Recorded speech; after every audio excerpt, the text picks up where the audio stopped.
we're going to go into. A little bit about myself. I do offensive security, red teaming. Occasionally I make questionable decisions like co-piloting this talk. This isn't going to be like a normal talk. You guys have probably heard of one of these things. So you don't really want to miss any of it. This is Justin. If you guys don't know Justin or have never met Justin, in regards to this talk, we'll just assume he's an agent of chaos that has an endless Marriott rewards account, and he's on a mission from God to solve homelessness. Word. I think that's a good way to describe this. Before we start, is there any Marriott personnel in here? No? Yes? Guards, take them away. Yeah, take away. the Marriott personnel. Right. Guards in Yeah. there? Nah, just kidding. I don't think that would be an issue anyway. So this talk is called Oh Hotel No, and that kind of undersells the whole idea. This really the base of this is about a guy, Justin. Originally got stuck in an elevator for 6 hours, and he decided the appropriate response was to wage like a one-man physical attack against Marriott, and somewhere along the line really ended up solving something or putting a dent in something that is really a bigger problem than the issue we're talking about, which is homelessness. And that one person had been, he went from homeless to homeowner in under 10 months, like we talked about in the title here. So in this talk, you're gonna hear there's red teaming, we got key card cloning, there's a small CrowdStrike cameo in there, and really just a genuine life-changing outcome that really, none of us saw coming.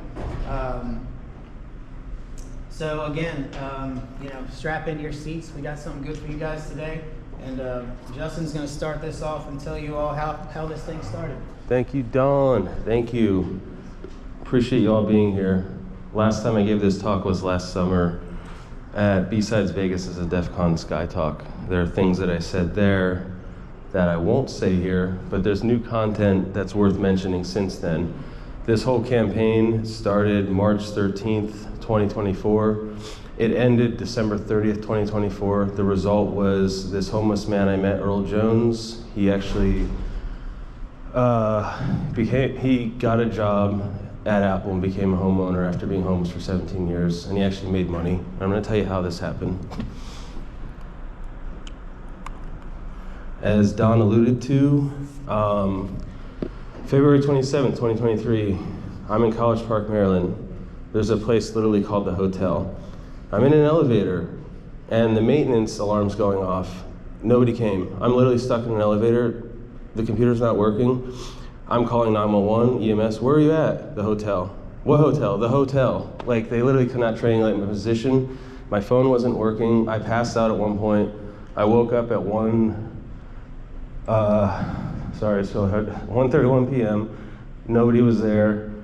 The management from the hotel came in and they kicked me out because they were so embarrassed. They claimed I was stealing from the gift shop. Well, next week, College Park EMS, yeah, they found me, sorry. College Park EMS calls, they said, this is the worst blunder in our history. We think you should sue them. You have a multi-million-dollar case. I'm like, nah, I'm gonna take the high road. Funny thing about this is I have videos online on this playlist.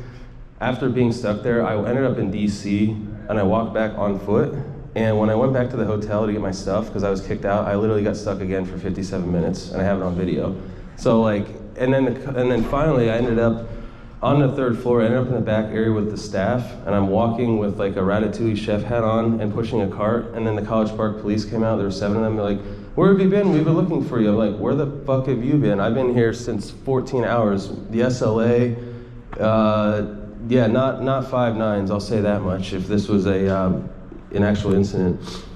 So I was furious at this point. Die Hard. John McClane had a bad day. Mine was pretty damn bad too.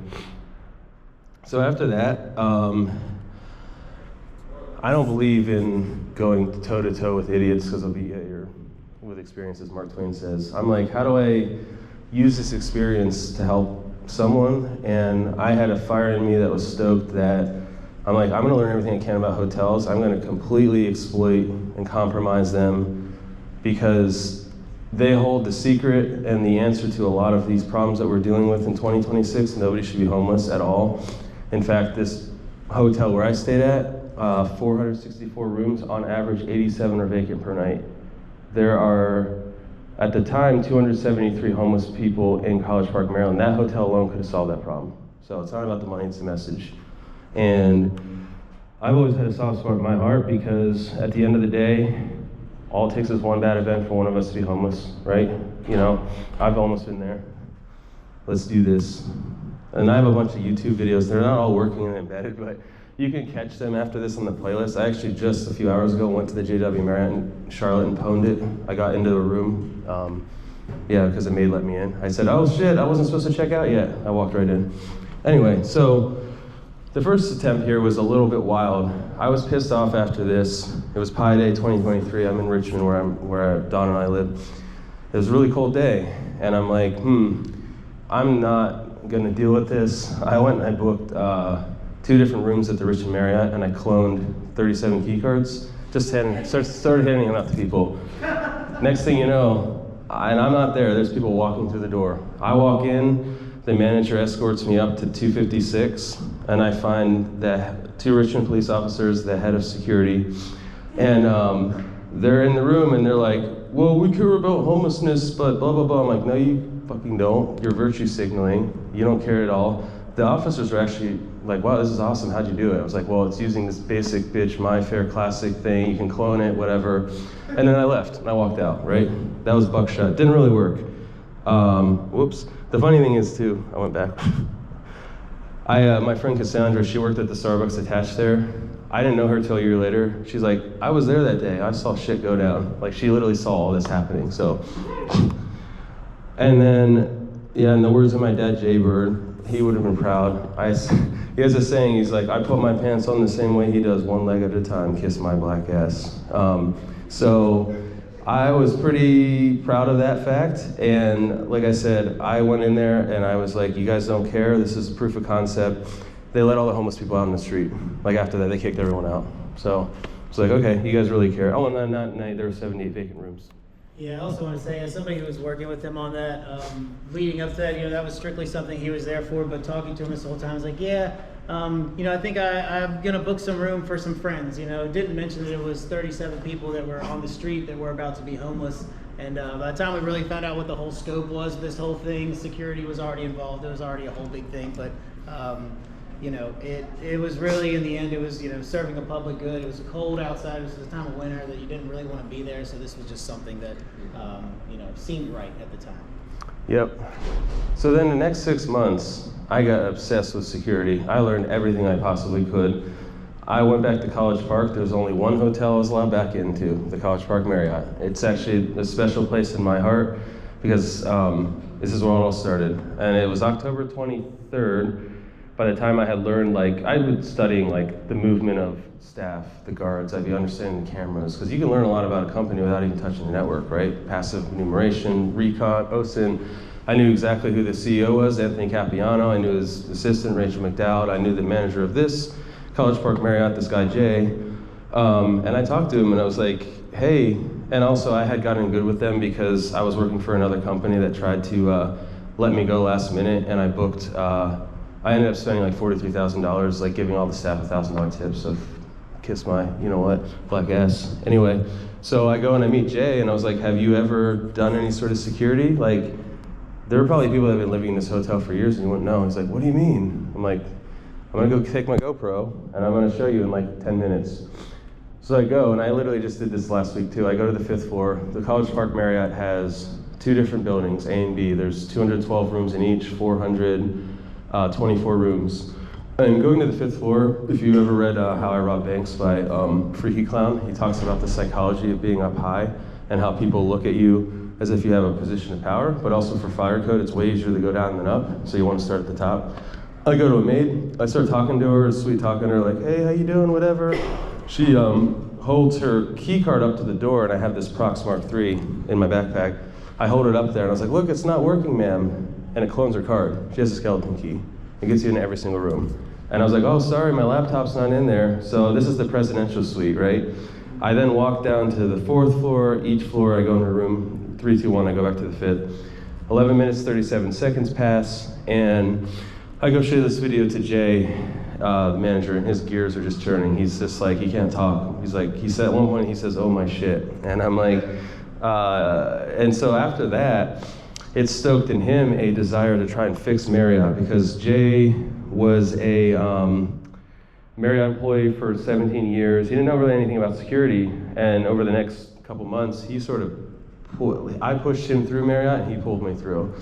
He's like, I want you to do a pilot, because I have a very powerful friend at Marriott that if he sees this, he's going to invest money and he's going to help fix Marriott security. And I said, hold up, you really can't fix Marriott security, and the reason is Marriott has 9,000 properties, but they only manage about 48.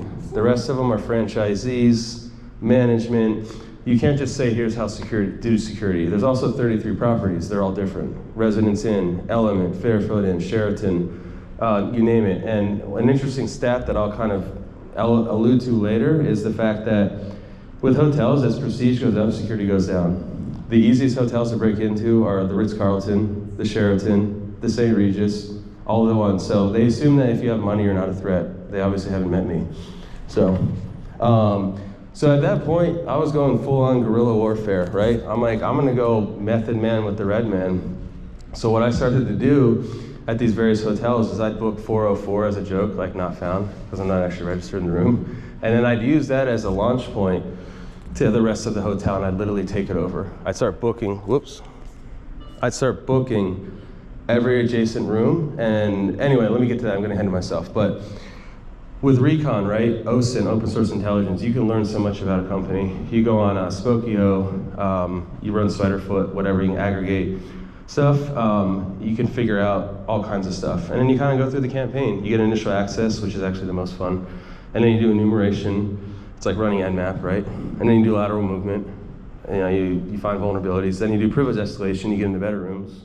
Then you live off the land, you literally eat all the food. You go to the M Club, and this is what Earl did. Then you find persistence. There's some really fun tricks. My favorite is the wedge trick. Also, Freaky Clown came up with the pen trick, and I have videos to demonstrate this. In fact, there's a couple hotel rooms here that are currently wedged, so if you want to go in later, check it out. Observe and report, that's the purpose for the meta glasses, the GoPro. I have stuff on camera that I have done that's wild. I ran through the top floor of the Ritz-Carlton with a fire extinguisher because I needed initial access. Who's gonna stop a guy with a fire extinguisher? No one, right? And then educate and remediate. So a lot of what happened from this was providing like a dossier on how you fix security, like fix, right? There's a playbook on this is what good looks like. They can follow it or they can't, but the long and short of it is you wanna this is the value of a pen test, a red team. It's not the work. It's like, oh, lols, I hacked them. No, it's like, here's what you need to fix. Here's how you fix your key cards. Here's how you actually have better logging and monitoring. The problem is though, or the reality is physical security is really hard, right? And if you look at a hotel, it's not actually like it's a physical structure, but it's actually all digital systems. Other than locks, cameras are digital, access control systems are digital, etc. And if you get physical access to a digital system, you can completely override it. This is what they talk about, James Kim in the Hacker Playbook 3, about how physical security is like an onside kick. It doesn't always go well, but when it does, you get a huge advantage. And so this is why I love physical security, especially in the context of a hotel. I also want to talk about too for a second. Having Marriott kind of involved this changed the game. The original approach was, there's a need for somebody to do something about the situation in the public. And the first, response to that was a little bit chaotic, right? Just like kind of cloning keys, handing them out to people, blah blah blah. After getting Marriott involved in this, they kind of started treating it more like an actual red team engagement. All right, we're going to document this stuff. We're going to present some solutions. We're going to go through this and really have a good solution for somebody who may not understand this stuff otherwise. And it just changed the game for us. Yep. And so establishing initial access, there's a lot of ways to go about this. I actually just did this a couple days ago at the Hilton. I'm not really contracted by the Hilton, but fuck it. I went in there and I live in Richmond at the condos attached to the Hilton. I walked up to a maid, I was like, ma'am, I have early check-in. I boxed her off. I tried to clone her key card, but it uses ultralight C, so you can't just do it trivially. You have to sit between the readers. So I just took her card, I just ran with it. I ended up bouncing between multiple hotels, and let's just say some TVs went missing. So anyway, and so there's a lot of other ways though. Once you get initial access, it can be legitimate. You can book a room. There's a lot of features with Marriott. If you end up booking a room for 33 days, because 33 is the magic number, you end up keeping that room for perpetuity. So I book 404 and I keep booking it. And as a result of my status with Ambassador, I'm able to rebook it with points, and I never paid for the room. I actually was making money. And so that's the insider access that I'll get to with being part of Marriott. And there's a lot of legitimate ways without you even working for Marriott to book rooms. For example, if you book a rate at the highest prepaid rate and use a virtual card with like privacy.com, you'll end up getting the points for that even if they downgrade you and they're like, well, we can't charge you. So if you go get the AAA rate, which is like, say tonight at the Spring Hill Suites we're at, it's 170, whereas the prepaid executive thing's 320. They'll give you the points for 320 and not 170. And the way points work in Marriott is 100 points is about $1. And so you can kind of convert points, you can move points through point arbitrage from hotels to airlines back to Hertz. There's a really funny bug, not feature, where if you move between Marriott to United back to Hertz, you get 3x points just by doing that for no reason. So, cool, let's do it. Some of these videos aren't working. Anyway, enumeration. While you're there, like once you have access, then you can really start to just pile drive the hotel. So you just start going around to the conference rooms. You're more, you know how it is like when an APT is like embedded and they're there and they're like in the network and entrenched. That's when you can start to scan when you're internal. So it's a difference between passive and active recon. And so you feel more comfortable doing this, I guess, as like a non-outsider. It's like it's like having legitimate access to the systems of a company, right? So you're no longer doing a phishing email, you can now do Slack phishing, which is way more effective, for example, because you'll look like you're supposed to be there, but you're not. Recon, sorry, it's a little out of order. And then lateral movement, like I said, it's really fun when you're there. You can pivot, you can get more rooms. The best tricks that always work for access, early check-in, late checkout. 99% of the time you walk up to a maid and you act like you're supposed to be there, they'll let you right in. And then when you're in, I have this thing called the 11 p.m. checkout bug, where if you're in a room for a day, you can go and rebook that room using a virtual card, and they'll come around and be like, oh, you're not supposed to be there at 12. You say, no, I'm good for it. It won't be until 11 that they actually try to charge the room, so you can stay there literally till the next day. And that's what I've done, without even wedging the door open or doing the pen trick. So that's pretty fun. And then, enter the damn dungeon, fuck yeah. And then at that point, it's the whole living off the land, like they talk about like in the windows, where you're just like, you're sitting there and you're blending in with normal activity. And in the actual living off the land, in the context of this with Earl Jones, was the M Club access. So when you're a platinum member with 50 nights, where you can shortcut it with this service called Founders Card that gives you it in 15, you get access to all the lounges. The lounges are 3 hots and a cot, as my dad Jaybird would say. And so you get breakfast, lunch, and dinner, you get alcohol, you can go in there, it's a great benefit, and it just requires you to be a platinum member or titanium or ambassador, which is the highest tier, which is what I had. No longer had because I broke it in half and it doesn't exist anymore. I'll tell you about that in a minute. But these only exist at the 4- and 5-star hotels: Sheraton, Ritz-Carlton, St. Regis, the flagship Marriotts, JW Marriott, etc. And they're really cool. You can just go there and live there, honestly. I mean, that's what Earl ended up doing. He didn't even spend a whole lot of time in the room. He would either be on the streets because he was homeless for so long, or he'd be in the M Club, or anyway, it's really interesting. When you're homeless that long, you don't even know how to live. I do want to say too, when going back to maids when they're doing the rooms, like I've seen him do this stuff. I don't know if we have a video on this on here today or not. I know they have some footage of it as well, but I think this is where security and being giving guests like an inconvenience kind of come into mind. Because if you're very persistent, like, no, I have an early check-in for this room, as somebody's there and they're cleaning it, they don't want you to really complain about them, but it's a huge risk, because is that your room? They don't really know. Are they cleaning someone else's room and you just say you want to go in there? Maybe. And a lot of times in some of these cases, there's been some where they haven't, but the majority of times, just with a little confidence that it takes like 30 seconds, the next thing you know, you're in there. And it's just crazy how it works just like that. Yep, and as I think Henry Ford said, success is 90% masturbation, 10% imagination, yep, or something like that. In any case, once you get access to the rooms, and you obtain, even if you don't obtain a skeleton key, that's the most effective way to have legit continued access. But without that, I have some videos on there about the wedge trick. This is fun. You take the little doorstop that says do not disturb, and you just slip it in where it's supposed to close, and it just keeps opening. And then the pen trick from Freaky Clown, you put it in between there, you wedge it, smashes the thing, and it never actually closes. Like 9 times out of 10, that wedge trick, you go back to that room and you can still kick it open. It's really funny. The rad wedge, exactly. That's what I'm calling it.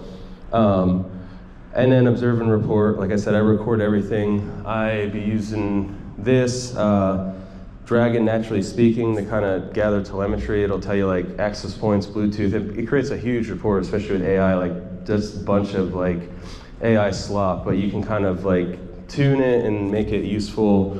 And better to have the data than not need it, than not having to be up shit creek without a paddle, in the words of Jaybird. Let's see here. And then, of course, you want to provide the report and how to fix it. The funny thing is, I keep going back to Marriott and they haven't fixed these things. They just want to feel warm and fuzzy, or they'll fix the thing that is easy and not hard. Like, okay, we're not going to replace the card reader, but we're going to make it so that you can't change your name on the reservation after the fact because of me. Great. That's really helpful. Now, 2024, I had 807 hotels. I didn't stay at them, but that's how many I assessed. It's now over 1,200. And like I said, there's a whole video for like 7 minutes you can watch about the prestige going up and the security going into the shitter. For whatever reason, like I said, they just assume that if you're wealthy that you're not a threat. But it makes it a great target too, because if you start breaking into people's rooms, you can steal some really valuable stuff. And of course there's hotel insurance, so it all gets charged off the books. Money's virtual anyway, so who gives a fuck? All right, but I don't really look like a guy with a plan. I'm the Joker. My whole thought on this was housing should be a fundamental right, but a hotel actually addresses other areas of insecurity, right? You get food, you get internet, you get laundry, you get facilities. The most important thing is you can use a hotel address to qualify for social services. So Earl was able to get Medicaid and SSI just by putting the hotel. You put room 404. You can do this for future stays as well. You can literally send packages. You can store your luggage for free at hotels. They don't care. You can send anything and everything. That's why I travel pretty light. Just use a hotel address. You can even register a business in a hotel. My company, Radzen's, registered to the DuPont Hotel in Delaware, so kiss my black ass. All right. Now, after this video, Jay's like, all right, this is what we're gonna do. You're gonna pilot this. I'm gonna send you on increasingly complicated, interesting challenges that kind of culminated in me at the JW Marriott in DC. Now, if you know about this hotel, it's right across the street from the White House. Diplomats stay there all the time. Obama stayed there, or not Obama, Macron, Angela Merkel, you name it, they've all stayed there. It has the worst security ever. You go up to the elevator, if you want to go to any floor, you say 15, top floor, go to this elevator, no key card. So I end up on this mission, not only to get initial access, Jay gives me the manifest. Here's every person staying at this G17 political summit over the next 17th to the whatever. Like, what I want you to do is go in each of the rooms and assassinate, or simulate an assassination. Because think about it, I'm just one dude. What happens if a group of Ocean's 8 level babes rolls through, or a Russian APT group, and they want to take over the hotel? Oh my God, it's so easy. How has it not happened? It probably has, you just don't know about it. Well, now you know, it has happened actually. So I'm in there from February 12th until February 28th. I literally went back from DC to Richmond 3 times, nobody knew. The 28th, I go to the hotel staff, I show them the video. You need to clean up this room because I destroyed it. I took the TV out, I had one hell of a party with strippers and everything else, and I'm like, they couldn't compute. They're looking at the video, they're like, they didn't understand. And so that video then gets to someone very powerful, and who will go nameless unless you talk to me directly. He calls me 10 minutes later. All right, Justin, how do we fix this? What do you want? I said, I want 3 very specific things. I want Ambassador Elite, because that gives you 100% points. Normally to qualify for it, you have to spend 10 years of your life, $23,000 and 100 nights per year. And you have to do that every single year. But they will pamper the hell out of you. They give you 24-hour check-in and 24-hour check-out. You get qualified for United Silver Premier, Hertz, President's Circle. Again, it's like the rich get richer, right? This is how you create an abundance lifestyle. But of course, I'm going to use this to just keep redistributing the wealth because fuck these corporations. And so I end up just building a playbook for them. This is what they see as valuable. Like I said, you can't define a playbook for security when you have 9,000 properties and you only manage 48 of them, and you have all these disparate brands. Every single hotel is different, across all the brands, you know. But you can at least say, hey, this is what good looks like. So you can't solve that problem, interestingly, but homelessness is pretty easy to solve. How about that? And then, so it only takes like 12 days. I'm thinking they're gonna shoot it down. Jay Galindo and Boss Man, he gives it to me. It's literally Pi Day 1 year later. And I'm like, I have an idea. I'm gonna go talk to this guy on the streets. He has a cowboy hat on, pink boots. He's one hell of a character. His name's Earl Jones. I walk up to him and I'm like, he thinks I'm crazy, and I am. But I'm like, I have this idea. I got 3 million points in the bank. That's about 2 months. I wanna pilot you in this hotel, and I have a plan. I don't really know what it is, but there's something about you that makes me wanna do this. And so he's like, fuck it, let's go. So I put him up in the presidential suite in Richmond on March 14th of 2024, whereas I'm in 404 the whole time, launching guerrilla warfare. And let me tell you more about Earl. He's a hell. Yeah, so he had been homeless for 17 years. He was in and out of housing in Richmond for 8 times, and he's just like, Mr. Justin, fuck that shit. He's like, I don't want to like do welfare to work to have some cockroach-ridden apartment. But what led to this, and the number one cause of homelessness is death of family members. So his mom passed away literally the next day. His wife left him for his best friend, which is really messed up. Then he has a job-related injury working construction. He couldn't work. He gets denied for workers' comp, and then he ends up being homeless in 2007. And then he just was homeless for 17 years. And like I said, what captivated him is he's a character. He's what I call a critter. If you know people out there that you can't define that are just like interesting, I'm a critter, you're a critter, right? He's a critter. And he just didn't know what to say. But after a couple weeks of him being in this hotel and us hanging out and him shouting at me, he's like, I want to do what you do, Mr. Justin. I want to just like be a hacker. So I just started taking him around everywhere, teaching him what I knew. I started applying to jobs. I used a dead person's identity, synthetic identity theft, and was able to help him apply for jobs. No employment verification, nothing. He was in job interviews, right? Multiple companies, Apple. I'm in the same room with him, if you can imagine. Here's a call. Earl's here on the. What's 7 layers OSI? I'm holding up cue cards, feeding him answers.